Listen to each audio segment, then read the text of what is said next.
İzle kırpığı. Gelip insana da atlıyor. İnsana atlamasını dengesiz bulan bir köpek tarafından uyarı ısırığı alacak. Şimdi şu köpeğe iyi bakın.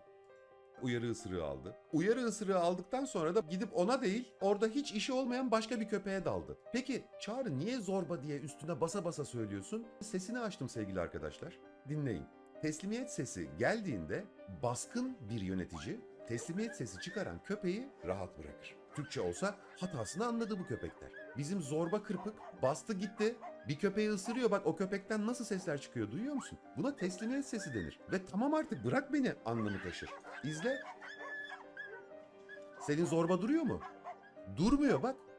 Durmuyor.